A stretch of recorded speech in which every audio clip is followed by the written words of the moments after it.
"We're using your mother-in-law's savings for this trip," Carol announced, her tone oddly casual.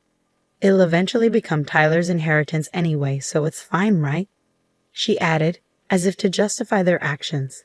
My brother and his wife had rushed over immediately after my mother passed away, not to offer condolences, but to seize her bank book and withdraw her savings before I could even submit her death certificate to the government office. "You used Mom's money, huh?" I managed to ask, trying to suppress my anger. Carol's response was shockingly nonchalant. "Yeah, we spent about $10,000 on the trip. Oh." The audacity of my brother and his wife, conspiring to use my mother's money without permission, made me furious for a moment. But then I remembered something. These people didn't know. I couldn't help but laugh. "My condolences," I said, barely holding back my laughter. Carol looked puzzled by my sudden outburst. "What's wrong with you? Did the shock of us using the money make you go crazy?" Of course, I wasn't going crazy. I just couldn't help but laugh when I imagined the surprised faces of my brother and his wife when they found out the truth and faced their miserable fate. Their carefree days were probably numbered. I am Samantha, a very ordinary office worker raised by kind parents. My parents were always good-natured, constantly thinking about what they could do for others. Their kindness sometimes led them to being deceived or burdened with unfair responsibilities, but I admired them nonetheless. However, my brother Tyler had a completely different personality. He was always calculating what was beneficial for him and acted accordingly. To him, our parents, who would go out of their way to help others, were incomprehensible. As Tyler grew up, his rebellion against our parents intensified. In high school, he began to demand more money from them, saying, "If you can afford to do something for others, you can give me more allowance." Despite accepting Tyler's personality, our parents never changed their beliefs. Their unwavering character only frustrated him more. Tyler's negative feelings towards our parents only grew stronger in college. Taking advantage of the fact that our parents paid for his tuition, Tyler spent his college days partying and eventually failing a year, causing them trouble. Parents should naturally devote themselves to their children, right?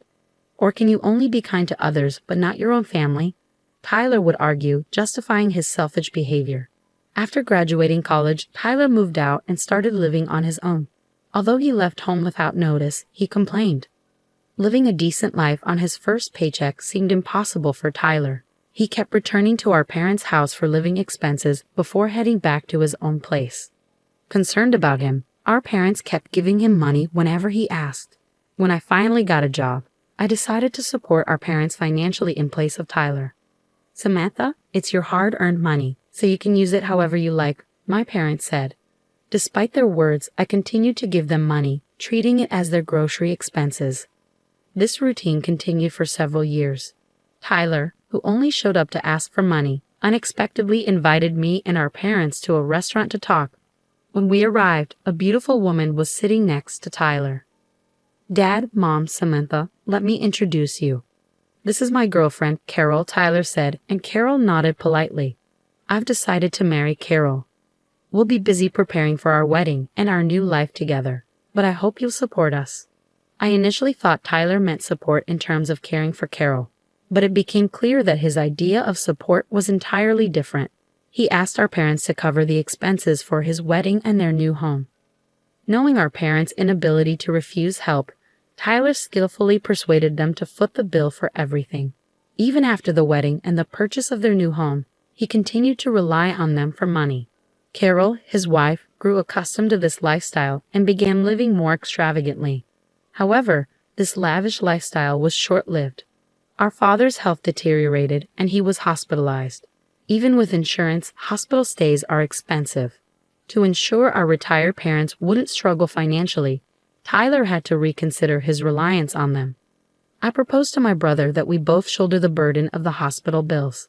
You've been living at home and receiving assistance from Mom and Dad, and you've had a fair share of financial support from them too, right?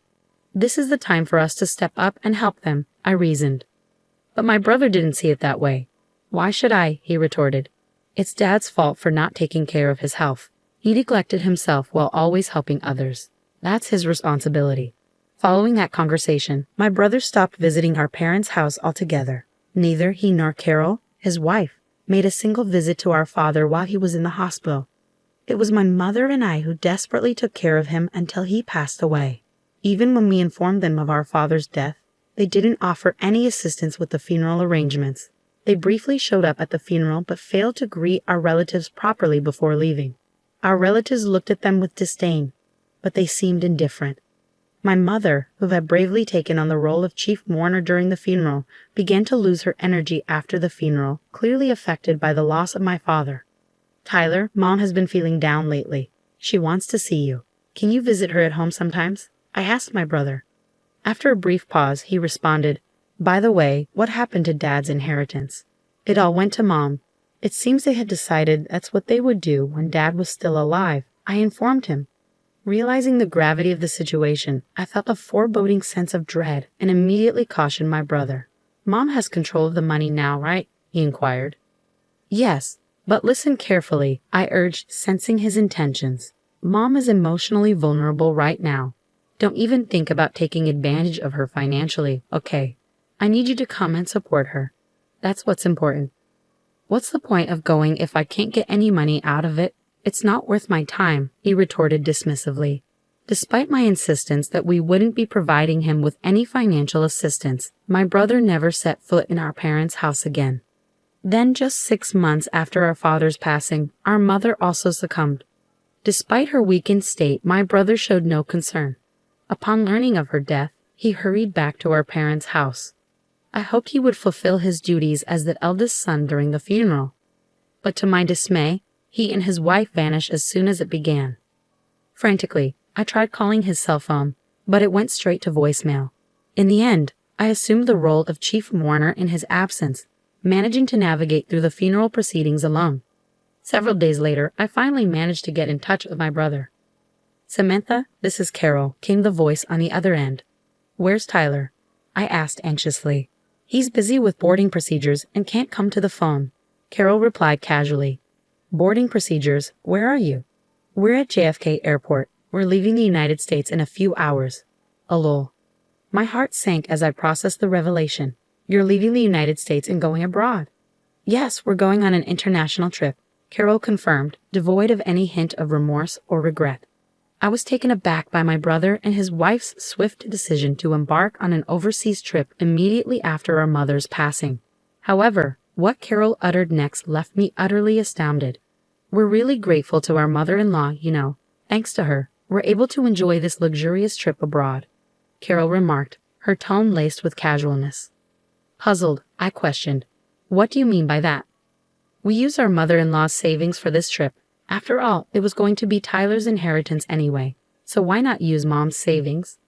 Carol explained nonchalantly. How did you manage to get that money? I inquired, my anger simmering beneath the surface. We borrowed her bank book and seal when we visited her house.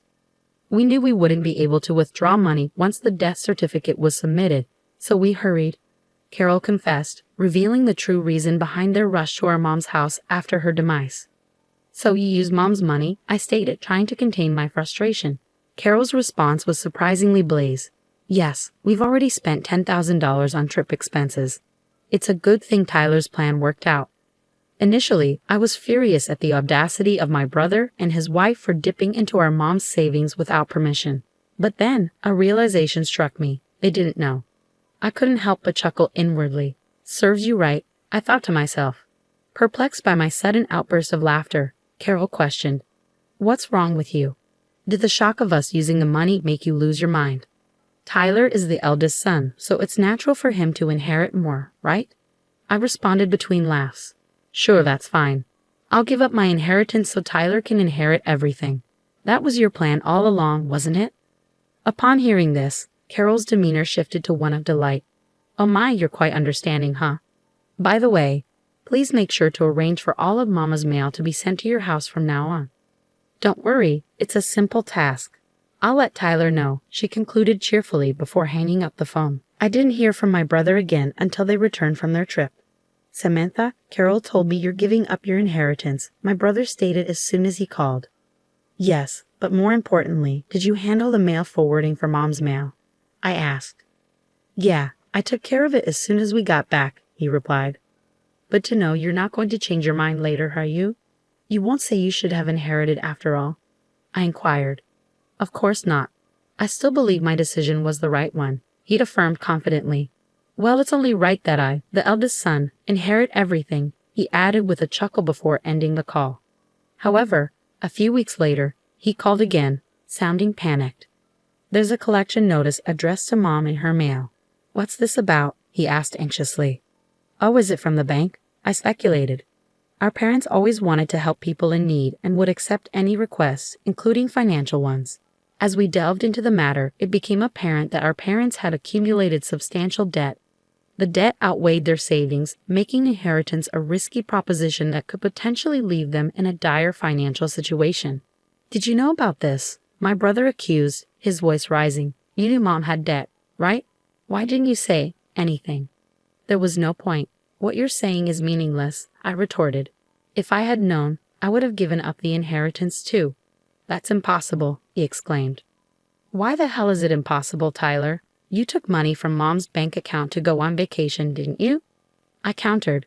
So what? What does that have to do with giving up the inheritance? He shot back. It's a big deal. What you did is considered a tacit acceptance of the inheritance, I explained. It's a legal concept. Let me break it down for you so you can understand. I explained to my brother that by withdrawing money from our deceased family member's account for his own use before the inheritance process, it was legally seen as a tacit acceptance of the inheritance. I have never heard of such a thing, he rebutted. Of course not, I replied. Not many people would even consider using a deceased family member's savings for their own selfish desires, so it doesn't come up in conversation. You're just making stuff up because you want the inheritance for yourself. I have a lawyer friend, you know. They'll find out if you're lying, my brother threatened before abruptly ending the call. Later he called back, but this time, his bravado was replaced by a sense of resignation. Samantha, you were right. I can't give up the inheritance now, he admitted. It seemed his lawyer friend had given him the same answer I did. Finally understanding the gravity of the situation, my brother realized that he had inherited not just assets, but also the debt our parents had accrued. Despite his protests, it became clear that he was partially responsible for the financial mess, having frequently begged our parents for money without knowing the extent of their debt. Desperate to find a way out of his predicament, my brother attempted to persuade me. Hey, Samantha, our parents are gone, and it's just us siblings now, right? Isn't this the time to join forces? He proposed. What do you mean by join forces? I questioned, wary of his intentions. I think we should work together to pay back our parents' debt. Now's the time to show our filial piety, my brother proposed, his tone almost pleading. I sighed heavily at his selfish suggestion, which felt like too little, too late. What are you talking about? When Dad was in the hospital, I suggested we should help our parents together, but you pushed me away, I reminded him. I was busy at the time, he defended himself.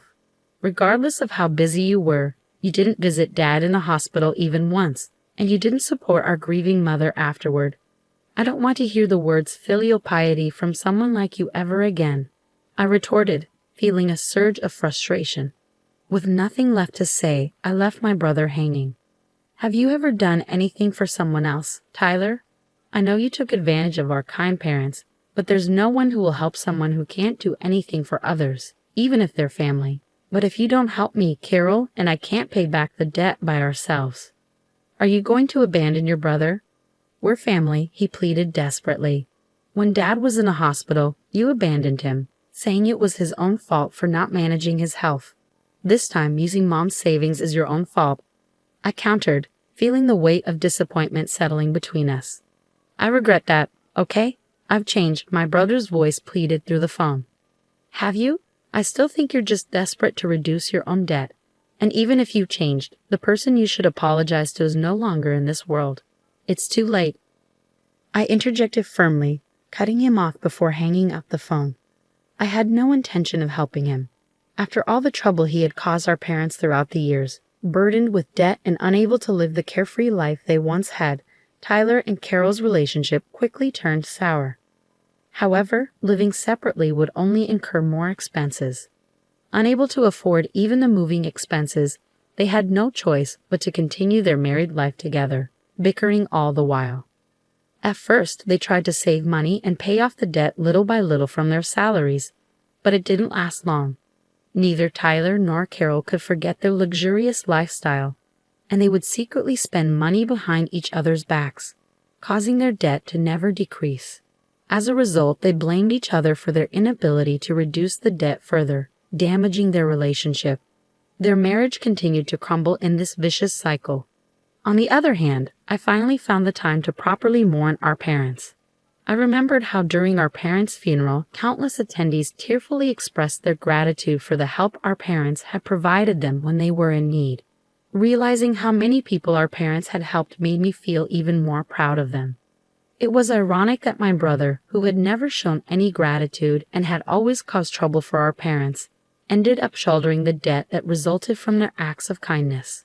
Even though they were drowning in debt, I still admired our parents for never giving up on helping others. With these thoughts in mind, I continued to pay my respects to our parents at the family altar every day.